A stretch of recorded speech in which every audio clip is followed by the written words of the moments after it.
یہ ذہن میں بٹھانا چاہیے کہ ہم ان بزرگوں کے نقش قدم پر چلیں اور ان کی سیرت کے مطابق جو ہے ہم رمضان شریف گزاریں، تو پھر انشاءاللہ برکتیں ہی برکتیں سبحان نظر اللہ، آئیں گی۔ سبحان اللہ۔ دوسرا عشرہ اختتام پذیر ہونے والا ہے اور 21 رمضان المبارک کی آمد ہے، تو مولا مشکل کشا شیر خدا کرم اللہ تعالی وجہ الکریم آپ کا یوم بھی آنے لگا ہے، تو اس مناسبت سے آپ سے سوال ہے کہ مولا مشکل کشا کو ہم مولا کیوں کہتے ہیں اور آپ کو یہ لقب کس نے عطا کیا؟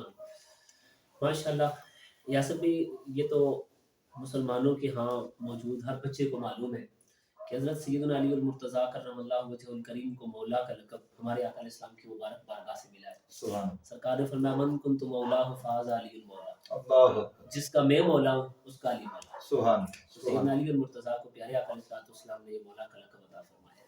سبحان سبحان۔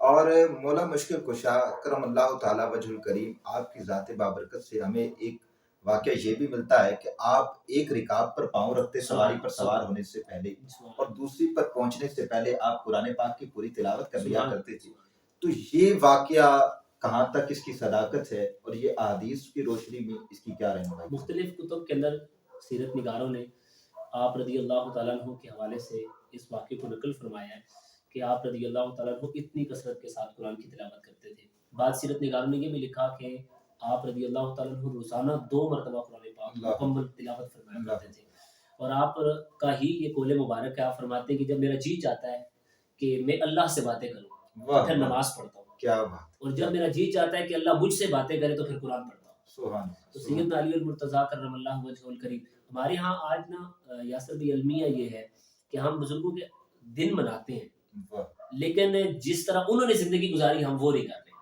میں ایک جملہ مزید آپ کے سامنے ناظرین کے سامنے رکھتا ہوں، مزید بات کھل جائے گی۔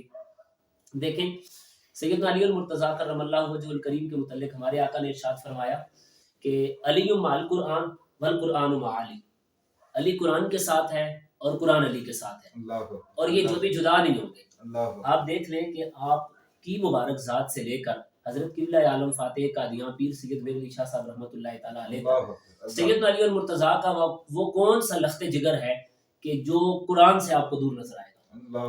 آپ امام حسن کو لیں، امام حسین کو لیں، امام باقر کو لیں، امام جعفر صادق کو لیں، امام موسیٰ کاظم کو لیں، حضرت غوث پاک کو لیں، جن کو مرضی لیں، داتا صاحب رحمۃ اللہ علیہ کو لیں، حضرت خواجہ صاحب رحمۃ اللہ علیہ کو لیں، یہ سارے لوگ ایسے تھے جو قرآن کے خادم تھے، قرآن سے محبت تھی، زندگی ساری انہوں نے قرآن پڑھایا ہے۔ لیکن آج ہمارا المیہ یہ ہے کہ ہم ان بزرگوں کے نام لیتے ہیں لیکن ہم نہ ان کی تعلیمات سے دور ہیں۔ تو یہ جو ہے نا خاص میسج ہے کہ ان بزرگوں کے ساتھ آپ کا تعلق ایسا ہونا چاہیے کہ انہوں نے جیسے زندگی گزاری ہے نا ویسی زندگی گزارنے کی کوشش کریں۔ سبحان اللہ۔ رمضان المبارک میں جب ہمیں مولا کائنات کا جہاں یوم نظر آتا ہے اور ہم مولا کائنات کے ذکر کی محفلوں کو سجاتے ہیں، تو رمضان المبارک میں ہم ذکر علی کے ساتھ ساتھ کیونکہ تعلیمات علی پر عمل کیوں نہ کریں، اور اگر ہم ان پر عمل کرتے ہیں تو رمضان مولا کائنات کی زندگی میں جو آیا آپ نے کیسے گزارا، اس کے حوالے سے کچھ رہنمائی۔ سیدنا علی المرتضیٰ کرم اللہ وجہ الکریم کی ساری زندگی ہی عبادت سے بھرپور تھی، تقوی و طہارت سے بھرپور تھی، خشیت الہی سے بھرپور تھی۔ آپ رضی اللہ تعالیٰ عنہ تو خود فرماتے تھے کہ مجھے گرمیوں کے روزے اور سردیوں کی نمازیں یہ مجھے بہت پسند ہے۔ گرمی کے اندر روزہ رکھتے وقت دقت محسوس ہوتی ہے اور سردی کے اندر وضو کرتے وقت دقت محسوس ہوتی ہے، اور آپ فرماتے ہیں یہ دونوں چیزیں مجھے بڑی محبوب ہیں، کیونکہ یاسر بھائی جس رستے میں آپ چل رہے ہیں نا، اگر آپ کو محبت ہے تو محبت میں جتنی تکلیف پہنچتی ہے انسان کو وہ اتنی لذت محسوس کرتا ہے۔ تو سیدنا علی المرتضیٰ کرم اللہ وجہ الکریم تو محب الہی ہے، آپ کو تو اللہ سے محبت ہے، تو آپ فرماتے ہیں اس رستے کے اندر مجھے یہ جو ہے نا جتنی تکلیف ہو رہی ہے یہ مجھے لذت محسوس ہوتی ہے اس کی۔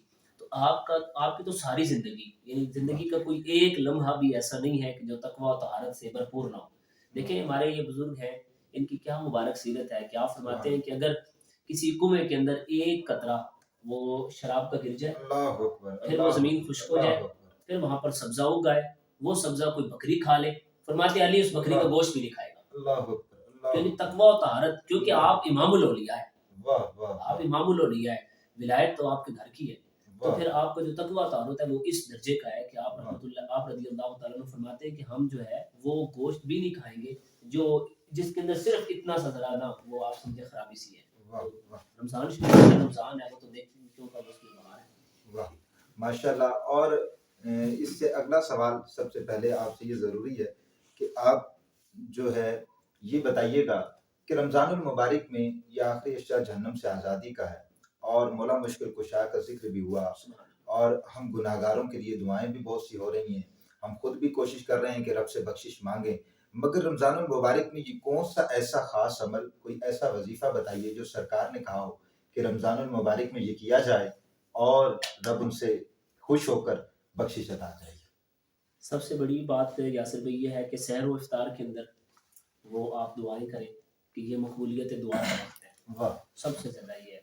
رمضان شریف میں جتنے جمعے آتے ہیں ان جمعوں میں بعد از نماز جمعہ یعنی جمعہ کی نماز کی ادائیگی کے بعد سے لے کر مغرب کی نماز تک بالخصوص کثرت سے عبادت کریں. ویسے بھی یہ مقبولیت دعا کا وقت ہے. اللہ حضرت سیدہ خاتون جنت رضی اللہ تعالیٰ عنہا کی زندگی کا مقبول مبارک تھا کہ آپ اپنی خادمہ سے فرماتی تھی کہ جمعے والے دن جس وقت عصر کی نماز آپ پڑھ لیتی تھی تو آپ فرماتی تھی یہاں خیمے کے باہر یہ گھر کے باہر کھڑی ہو جاؤ اور جب سورج غروب ہونے لگے گا تو مجھے بتانا. تو جب آپ کو وہ بتاتی کہ سیدہ اس طرح سورج تو اب وہ زرد ہونے لگا ہے اور غروب ہونے کے قریب ہے تو آپ مصلی بچھا لیتی اور دست دعا بلند کر لیتی. تو یہ مقبولیت دعا کا وقت ہے. سحر و افطار ویسے حدیث پاک میں ہے. پھر یہ ہے کہ سب سے زیادہ کثرت کے ساتھ استغفار کرنا چاہیے. استغفار کرنا یہ اس مقبولیت کی بات ہے.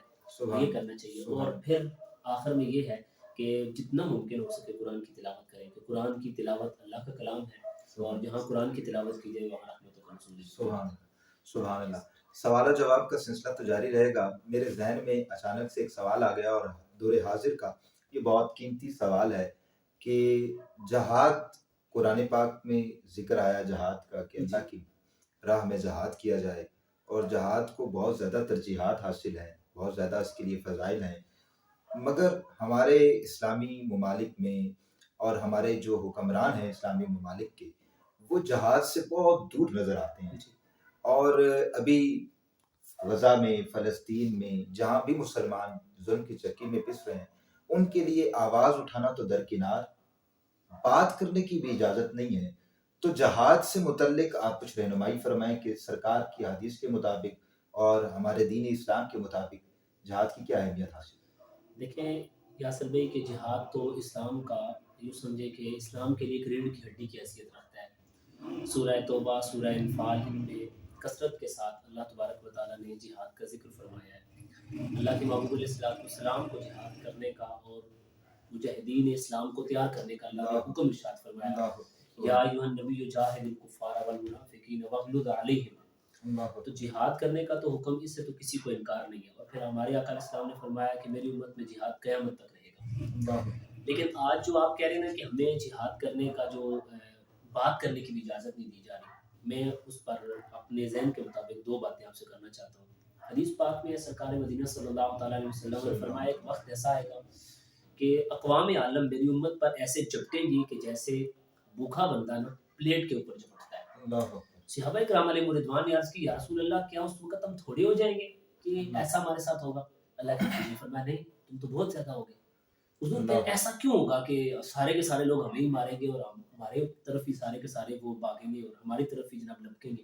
اللہ کے محبوب علیہ السلام نے فرمایا تمہیں وہن کی بیماری لگ جائے گی. کیونکہ صحابہ سمجھتے تھے نا کہ ہم تو 313 ہو بدر میں تو ہم تو وہ خادم رسول صاحب کہتے ہیں لمیوں پا کے رکھ دینے. ہم تو احد کے میدان میں آئے تو پھر ہم بتا دیتے ہیں غزوہ تبوک، غزوہ حنین، جنگ جمعہ، یہ ساری کی ساری جنگیں ہوتا، یہ ساری کی ساری جنگیں جو ہیں نا وہ بتا رہی ہیں. یہاں تو جناب مسلمانوں کی جرت، بہادری، اور پھر حضرت خالد بن ولید جیسے لوگ، حضرت امیر حمزہ رضی اللہ تعالیٰ جیسے بندے ہوں، حضرت سیدنا علی المرتضیٰ جیسے لوگ ہوں، مجاہدین اسلام تو جرنیل اسلام. کیا بات، سبحان اللہ. انہوں نے کہا حضور یہ وجہ کیا ہے؟ سرکار نے فرمایا تمہیں وہن لگ جائے گا. یا رسول اللہ یہ وہن کیا ہے؟ اللہ کے محبوب علیہ السلام نے فرمایا حب الدنیا و کراہیت الموت. اللہ دنیا کی محبت اور موت سے نفرت. فرمایا یہ بیماری جس دن مسلمانوں کو لگ گئی نا اس دن اقوام عالم ان کی طرف بڑھے گی اور ان پر ہیوی ہوگی، انہیں دبوچے گی، مار پڑے گی مسلمانوں کو اور مسلمان جہاد نہیں کریں گے. حضرت عبداللہ بن مبارک رحمۃ اللہ تعالیٰ علیہ کا ایک قول مبارک ہے. آپ فرماتے ہیں کہ 5 کام ایسے ہیں، 5 بندے ایسے ہیں کہ جن کی وجہ سے نا اسلام کا جو نظام ہے نا اس کے اندر وہ خرابی پیدا ہوگی. ان میں سے آپ نے علماء کا ذکر بھی کیا کہ جب اپنا منصب چھوڑ دیں گے، حق کی بات کرنا اور نیکی کی دعوت دینا، برائی سے منع کرنا یہ چھوڑ دیں گے، دین کی بات لالچ کے ساتھ کریں گے۔ آج دیکھیں ہمارے معاشرے میں یہی ہے کہ عالم دین سے آپ کہیں کہ بھائی آئے کوئی دین کی بات کرے ہمارے ساتھ بیٹھے، یا ہم محفل کا ارینج کر رہے ہیں، آئے بیان کر دیں، وہ آگے سے کہتے ہیں بھائی نا ہماری فیس ادا کریں۔ تو مطلب یہ ہے کہ آپ کو تو غرض فیس سے ہے، حالانکہ ہمارے بزرگوں کو اس سے غرض ہی نہیں تھی۔ ہمارے بزرگوں کا طریقہ کار یہ تھا، وہ کہتے تھے یار اللہ نے میری ذمہ داری لگائی ہے، میں نے ان تک دین کا پیغام پہنچانا ہے، میری ذمہ داری تھی کہ میں ساری کی ساری عوام کو اکٹھا کرتا اور اکٹھا کر کے خود پھر دین کی بات کرتا۔ چلو یار آدھا کام تو انہوں نے کر دیا، بندے انہوں نے اکٹھے کر لی کے بعد ہم اب دین کی کراتے ہیں، لیکن آج یہ نہیں ہے۔ ایسے عبداللہ بن مبارک رحمۃ اللہ علیہ فرماتے ہیں تاجر جب خائن ہو جائیں گے تو تباہی نکلے گی، بادشاہ جب ظالم ہو جائیں گے تو تباہی نکلے گی۔ اب جو میں آپ بات کرنا چاہتا ہوں وہ خاص جو مجاہدین کے حوالے سے آپ نے کی، عبداللہ بن مبارک رحمۃ اللہ تعالیٰ علیہ فرماتے ہیں کہ جب مجاہدین جہاد لالچ کے ساتھ، جہاد جو ہے نا وہ لالچ کی وجہ سے کریں، یا ان کے دماغ میں لالچ پیدا ہو جائے تو وہ جہاد نہیں کریں گے۔ سیدھی سی بات ہے یاسر بھائی، کھل کے اگر بات کروں تو وہ یہ ہے کہ آپ کی فوج کے سربراہان جہاد کی بات تب کریں کہ جب وہ دین کے قریب ہوں، زہد کے قریب ہوں، اور ان کے اندر جو ہے وہ شہادت کا ذوق و شوق ہو۔ لیکن حضرت جس جرنیل کا گھر 500 کنال کا ہو، جس کے آگے پیچھے جناب 500 گاڑیاں گھوم رہی ہوں، جی سر جی سر جی حضور جی حضور ہو رہی ہے، اس نے کہاں جہاد کرنا ہے؟ اس نے تو دنیا کو جنت بنا کے رکھا ہوا ہے۔ جہاد وہ بندہ کرے گا جو کہے گا یار میں شہید ہوں گا تو جنت میں اللہ نے میرے لیے گھر بنایا ہے۔ اس کے دماغ میں جو صاحبان یاسر بھائی ہمارے آقا علیہ السلام کے صحابہ کا مزاج یہ تھا، باقاعدہ غزوہ احد کے اندر صحابہ کرام علیہم رضوان نے جام شہادت نوش کیا تو حضرت انس رضی اللہ عنہ کے جو چچا تھے نا، انہوں نے تلوار نکالی۔ جب اعلان ہوا کہ نبی علیہ السلام شہید ہو گئے تو انہوں نے تلوار نکالی اور کہنے لگے اوے پیچھے ہٹ جاؤ، مجھے اس احد پہاڑ سے جنت کی خوشبو آ رہی ہے، مجھے آگے بڑھنے دو۔ تو یہ جس وقت انسان کو اللہ تبارک و تعالیٰ اس قدر تک یقین کی دولت سے مالا مال کر دینا، پھر انشاءاللہ سب جل برکت ہے، پھر معاملات درست ہو۔ غزہ کے حوالے سے اور فلسطین میں جہاں مسلمان ظلم کی چکی میں پس رہے ہیں، آج کل دور حاضر میں ان پہ بہت ظلم ہو رہا ہے، ان کے حوالے سے کوئی پیغام دینا چاہیں تو؟ میں یاسر بھائی آپ کے توسل سے یہ پیغام دینا چاہتا ہوں کہ میں اور آپ کچھ بھی نہیں کر سکتے، مطلب میں ویسے بڑی بڑی باتیں کر جاؤں تو اس کا فائدہ کوئی نہیں ہے، وہ ہمیں ڈیگی مارنے والی باتیں ہیں۔ جس وقت تک ہمارے ملک کے سربراہان اور ہمارے وڈیرے وہ بات نہیں کریں گے، مسلمان ممالک کے لیڈران سربراہان وہ بات نہیں کریں گے تو ہم کچھ نہیں کر سکتے۔ لیکن بحیثیت مسلمان میں اور آپ کل قیامت والے دن اللہ اور اس کے رسول کے حضور ہم نے پیش ہونا ہے، اور مجھے تو یاسر بھی اس بات سے ڈر لگتا ہے، اور یہ نہیں کہ میں کیمرے کے سامنے آ کر کہہ رہا ہوں، میں تو رمضان شریف میں بھی رمضان سے پہلے بھی میں تنہا کمروں کے اندر بیٹھ کر میں اس بات پہ رویا ہوں۔ وہ اقبال نے کہا تھا تو غنی از ہر دو عالم من فقیر، اس نے کہا تھا کہ سارا کچھ ہو سکتا ہے، میں حضور کے سامنے کس منہ سے جاؤں گا؟ یعنی یہ حیا، یہ ایک خاص بات ہے جو نہ انسان کو پانی پانی کر دیتی ہے، حضور کیا کہیں گے؟ یاسر بھائی میں آپ کے توسل سے اپنے ناظرین سے یہ کہنا چاہتا ہوں کہ اگر میری امی، میرے ابو، میرا بھائی، میری بہن یا میرا کوئی عزیز و اقارب اگر ہاسپٹل کے اندر ایڈمٹ ہو، مجھے پتا ہو کہ یہ انتہائی سیریس کنڈیشن کے اندر ہے، تو میرے خیال میں مسجد کے اندر نوافل بھی پڑھوں گا، قرآن بھی پڑھوں گا، اور پھر یہ کہ سجدہ بھی کروں گا، کسی بزرگ پیر کے دربار پہ بھی جاؤں گا، کسی بزرگ سے دعائیں بھی کروں گا، یہ سارا کچھ میں کام کرواتا ہوں کیونکہ مجھے اس سے محبت ہے یار یہ ٹھیک ہو جائے۔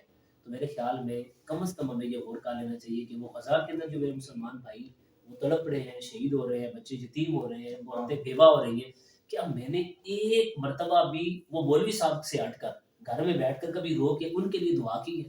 اگر نہیں کیا تو پھر ہمیں تیار ہو جانا چاہیے کہ کل قیامت والے دن وہ ہمارے گریبان پکڑیں گے اللہ کے رسول صلی اللہ تعالیٰ علیہ وسلم کے سامنے، اور ہم حضور کو کوئی جواب نہیں دے پائیں گے، کیونکہ ہم تو جس میں واحد ہیں نا، ہمیں ان کا درد محسوس ہونا چاہیے، اور اگر نہیں ہو رہا تو پھر میرے خیال میں اپنے ایمان کی فکر کرنی چاہیے۔